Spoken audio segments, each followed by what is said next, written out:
김 할아버지는 차창 밖으로 스치듯 지나가는 서울의 거리를 보며 가슴이 철렁 내려앉는 걸 느꼈다. 아들 민준이가 아버지, 이제 편안하게 지내실 수 있게 해드릴게요 라고 말하며 자신을 이 낯선 곳으로 데려온 게 바로 요양원으로 가는 길이라는 사실이 너무도 선명했다. 그런데 문득 차가 멈춘 그 건물 앞에서 내리자마자 익숙한 향기가 코끝을 스쳤고 할아버지의 눈에 스며든 그 얼굴은 50년 만의 환영처럼 생생했다. 민준이는 아버지의 팔을 부축하며 조심스럽게 문을 열었다. 아버지, 여기서 기다리세요. 금방 올게요.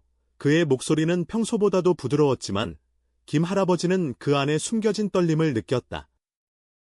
요양원은 늘 그렇듯 깨끗한 복도와 희미한 양 냄새, 그리고 낯선 사람들의 시선으로 가득할 터였다. 할아버지는 지팡이를 짚고 서서 주위를 둘러보았지만 예상했던 그 무거운 공기는 없었다. 대신 공기 중에 스며든 은은한 차 향과 오래된 나무의 온기가 느껴졌다. 이게 요양원인가? 할아버지는 중얼거렸다. 문득 복도 끝에서 누군가의 발소리가 다가왔다. 그 소리는 가볍고 익숙했다. 할아버지의 심장이 다시 한번 요동쳤다. 그리고 그 순간 박 할아버지가 나타났다. 80대 중반의 나이에도 불구하고 여전히 고든 자세와 부드러운 미소를 간직한 그 사람. 김 할아버지는 순간적으로 숨이 멎는 듯했다. 영호야.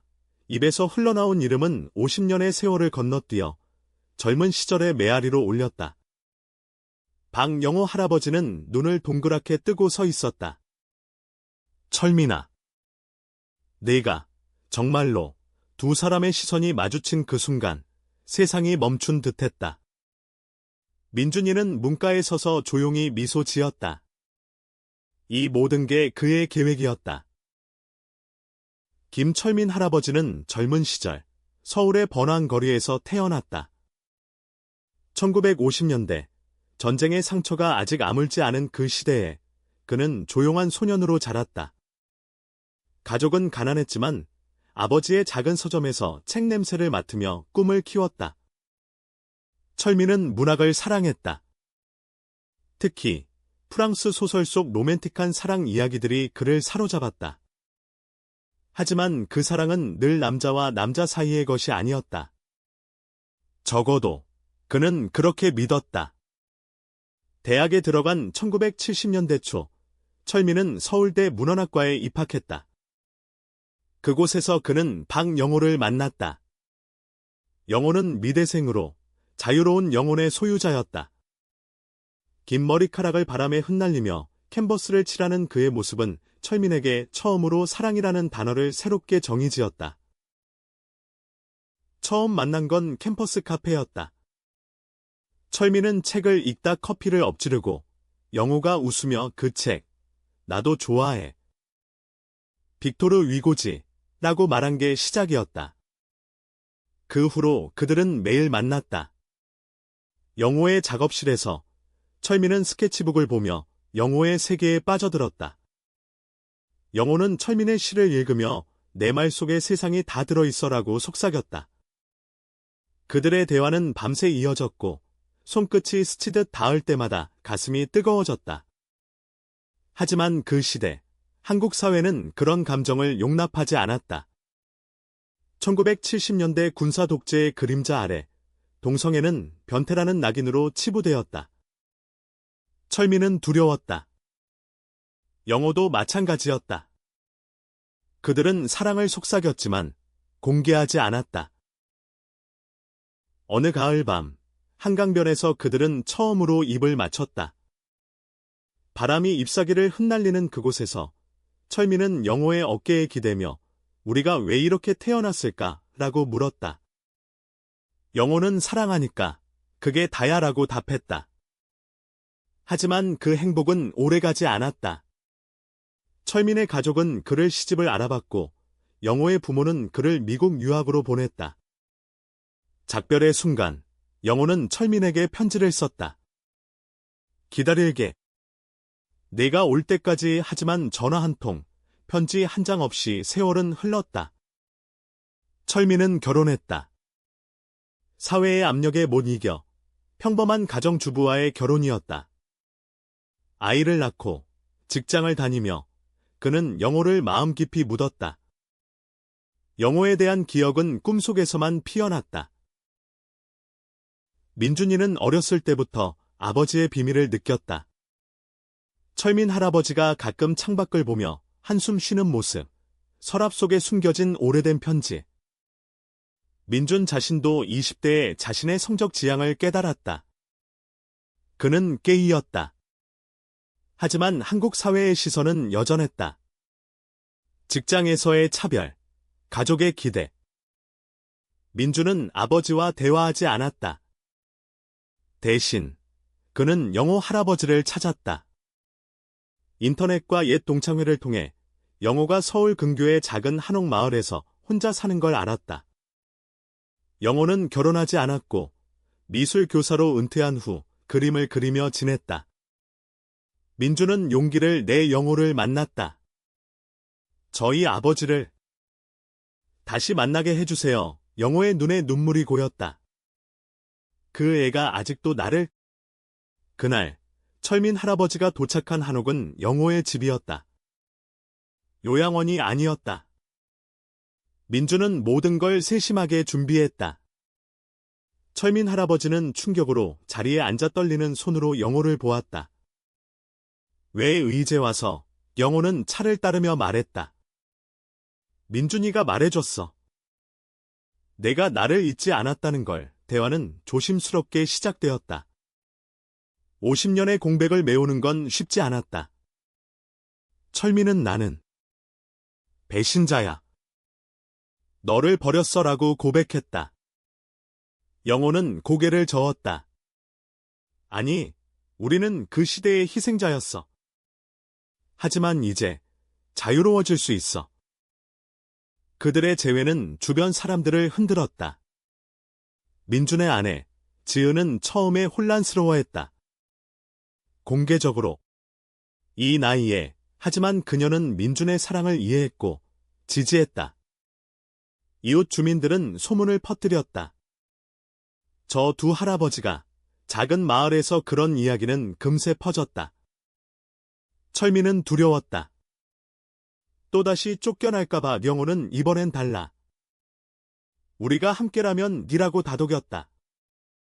그들은 매일 산책했다. 한옥 마당에서 차를 마시며 옛 이야기를 나눴다. 철민은 영호의 그림을 보며 눈물을 흘렸다. 이게 나였어. 젊은 나, 영호는 항상 그랬어. 내 영감의 원천. 하지만 갈등이 시작되었다. 철민의 과거가 되살아났다. 옛 친구 하나가 마을을 찾아왔다. 철민아, 요즘 소문 들었어. 미쳤어. 나이 들고 그런 짓을. 친구의 말은 날카로웠다. 철민은 상처받아 집으로 돌아가려 했다. 민준아, 나 데려가. 이건 실수야. 민준은 울며 말했다. 아버지, 사랑은 나이와 상관없어요. 제가 증명할게요. 민준 자신도 직장에서 커밍아웃을 결심했다. 상사의 압박, 동료들의 시선. 그는 저는 게이예요. 그리고 자랑스러워요 라고 선언했다. 그 후 민준은 해고당했다. 하지만 그건 시작이었다. 영호의 건강이 나빠지기 시작했다. 오래된 심장병이 재발했다. 철민은 병원에서 영호의 손을 잡고 가지 마, 이제야 찾았는데 라고 속삭였다. 영호는 철민아, 우리는 이미 영원해. 이 순간이 다야. 병실 창밖으로 서울의 불빛이 보였다. 철민은 생각했다. 이 사랑이 왜 이렇게 늦게 왔을까? 민준과 지은은 병원을 오가며 그들을 지켰다. 지은은 언니처럼 느껴져요. 할아버님들이라고 말하며 영호에게 국을 끓여왔다. 가족은 점점 가까워졌다. 갑작스러운 사건이 벌어졌다. 영호의 집 근처에서 작은 시위가 일어났다. 보수 단체가 전통 파괴를 외치며 한옥마을을 향해 방문했다. 그들은 동성애는 한국 문화를 망친다고 플래카드를 들고 소리쳤다. 철민과 영호는 집 안에서 창문을 통해 그 광경을 보았다. 철민의 손이 떨렸다. 또 시작이야. 영호는 창문을 열고 나갔다. 여러분, 우리는 그냥 사랑하는 노인일 뿐입니다. 우리를 왜 미워하나요? 그의 목소리는 떨렸지만 단호했다. 시위대는 당황했다. 한 젊은이가 할아버지, 왜요? 오라고 물었다. 영호는 사랑은 범죄가 아니에요. 여러분도 언젠가 알게 될 거예요. 그 사건은 뉴스에 났다. 80대 게이 커플의 용기 있는 대응기라는 제목으로 SNS에서 화제가 되었다. 젊은 세대가 지지 메시지를 보냈다. 할아버님들 멋져요. 하지만 반대 의견도 쏟아졌다. 철민의 사촌 동생이 전화해왔다. 철민이 형, 정신 차려. 가족 망신이야. 철민은 수화기를 내려놓고 울었다. 영호야, 내가 잘못한 거지. 경호는 철민을 안으며 다니. 우리는 용감한 거야. 민주는 그 기회를 이용해 다큐멘터리를 만들기로 했다. 늦은 사랑기라는 제목으로 아버지와 영호 할아버지의 이야기를 기록했다. 촬영 중 철민은 카메라 앞에서 처음으로 과거를 털어놓았다. 나는 20대에 사랑했어요. 하지만 세상이 용납하지 않아서 포기했죠. 지금 후회만 남았어요. 영호는 후회는 없어요. 이 재회가 증명하니까 다큐는 유튜브에 올라가며 바이럴이 되었다. 조회수 100만을 넘겼다. 인터뷰에서 민주는 제 아버지의 사랑이 제 용기를 줬어요. 나도 커밍아웃 했어요 라고 말했다. 하지만 고조는 아직 멀었다. 영호의 병이 악화되었다. 의사는 심장 수술이 필요하다고 했다. 수술비가 문제였다. 영호는 평생 저축한 돈이 부족했다. 철민은 내가 벌게라고 했지만 나이 때문에 일자리가 없었다. 민준의 다큐 후원금이 들어왔다. 팬덤이 모금 캠페인을 시작했다. 할아버님들의 사랑을 지켜요. 목표액 5천만 원이 사흘 만에 모였다. 수술은 성공적이었다. 철민은 회복실에서 영호의 손을 잡고 고마워, 사라져서라고 속삭였다. 퇴원 후 그들은 한옥에서 다시 생활을 시작했다. 하지만 새로운 갈등이 생겼다. 철민의 손녀, 수연이가 방학을 와서 할아버지, 왜 두 분이 같이 사세요? 라고 물었다. 철민은 당황했다. 수연아, 할아버지들이 특별한 친구야. 영호가 웃으며 사랑하는 사이지. 너도 알게 될 거야. 수연이는 이해하지 못했지만 곧 영호의 그림을 그리며 즐거워했다. 아이의 순수함이 그들을 치유했다. 마을 주민들도 변했다. 처음엔 피하던 이웃 아줌마가 국을 가져왔다. 할아버님들, 맛있게 드세요. 뉴스 봤어요. 작은 변화가 쌓였다. 철민과 영호는 마을 축제에 참가했다. 영호가 그림을 전시하고 철민이 시를 낭송했다. 청중은 박수를 쳤다. 정말 아름다워요.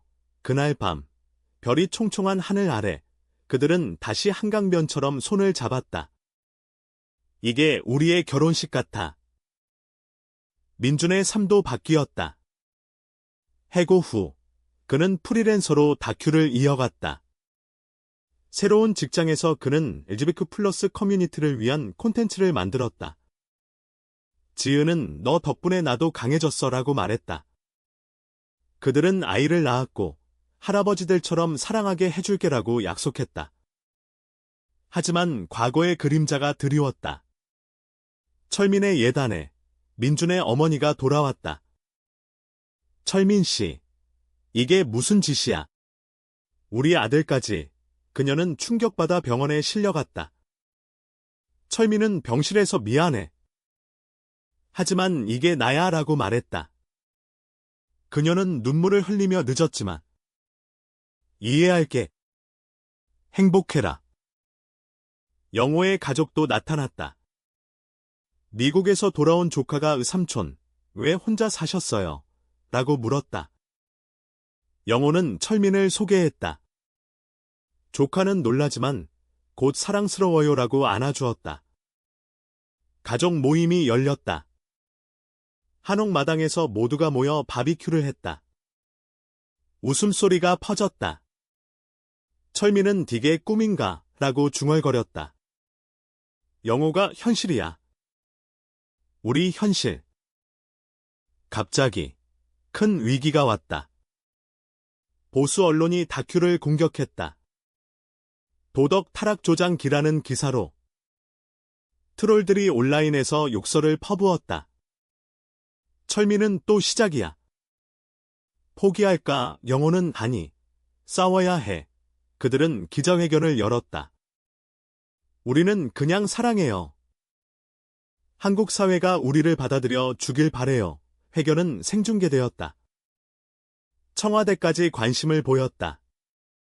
대통령이 다양성 존중 트윗을 했다. 여론이 뒤바뀌었다.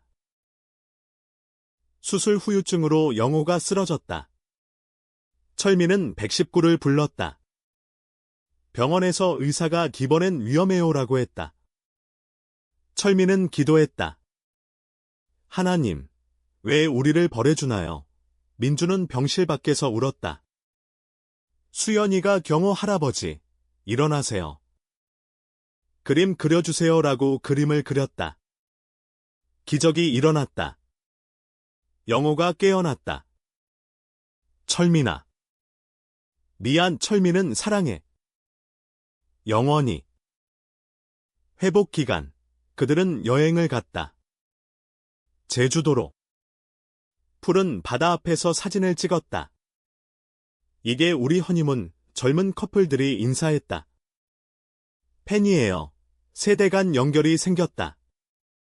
돌아와서 그들은 책을 썼다. 늦은 사랑의 기억 베스트셀러가 되었다. 인터뷰에서 철민은 사랑은 타이밍이 아니에요. 용기예요. 하지만 최종 고조가 다가왔다. 마을의 대형 개발 계획이 발표되었다. 한옥 마을이 철거될 위기. 영호의 집이 위험했다. 주민들은 항의했다. 철민과 영호는 앞장섰다. 이곳은 우리의 뿌리예요. 시위를 이끌었다. 민준의 다큐팀이 기록했다. 전국 뉴스. 결국 문화재 지정으로 마을이 보존되었다. 승리의 밤, 모두가 축하했다. 평화로운 일상이 시작되었다. 철민과 영호는 매일 아침 마당에서 태극권을 했다. 이웃 아이들이 따라했다. 할아버지들, 가르쳐주세요. 세대 교류가 자연스러워졌다. 민주는 새로운 직장을 찾았다. LGBTQ 플러스 지원 단체에서. 지은은 학교에서 다양성 교육을 시작했다. 수연이는 저도 할아버지들처럼 될게요 라고 말했다. 가족은 더 단단해졌다. 과거의 트라우마가 떠올랐다. 철민은 꿈에서 1970년대 시위를 보았다. 군인들이 학생들을 때리는 장면? 영호와의 이별. 깨어나 울었다. 영호가 안아주었다. 이제 안전해. 그들은 상담을 받았다. 노인 심리 상담사에게 트라우마를 풀어요. 세션이 도움이 되었다. 영호가 전시회를 열었다. 50년의 사랑, 철민의 시각 카탈로그에 실렸다. 개막식에 민준 가족, 이웃, 팬들이 왔다. 박수가 터졌다. 한 젊은 아티스트가 할아버님 덕분에 용기 얻었어요 라고 말했다. 그날 철민은 무대에서 사랑은 국경과 시대를 초월해요라고 외쳤다. 겨울이 왔다. 눈이 내리는 날, 그들은 산책했다. 손을 잡고 미끄러질 뻔한 영호를 철민이 잡았다. 항상 지켜줄게 저녁에 난로 앞에서 옛 노래를 불렀다. 트로트가 아니라 젊은 시절 팝송. 웃음이 터졌다. 새해가 밝았다. 가족 모임에서 민준이 또래 결혼식 올려요라고 발표했다. 철민과 영호의 법적 결혼. 한국에서 동성 결혼은 아직 불법이지만 상징적 의식. 한옥에서 지은이 드레스를 준비했다. 수연이가 꽃을 뿌렸다. 할아버지들, 영원히 행복하세요. 눈물이 흘렀다. 하지만 예상치 못한 반전. 옛 영호의 연인이 나타났다. 1980년대, 영호가 미국에서 만난 사람. 영호, 나 아직도 사랑해. 그는 동성 파트너였다. 철민은 질투했다. 내가 늦었나, 경호는 가니, 너뿐이야. 그는 과거 대화 끝에 그 연인은 축복했다. 행복해라. 봄이 왔다. 벚꽃 아래 그들은 다시 키스했다. 50년 만이. 이게 우리의 이야기야. 여름 더위가 기승을 부렸다. 한옥의 여름은 시원했지만 철민의 건강이 나빠졌다. 관절염이 심해졌다. 병원에서 휴식이 필요해요라고 했다. 영호가 간호했다. 내가 젊었을 때처럼 민준이 도왔다. 아버지, 쉬세요. 다큐 시즌 1을 찍었다. 사랑의 연장, 인터뷰에서 철민은 이제 후회 없어요. 모든 게 완벽해. 팬레터가 쏟아졌다.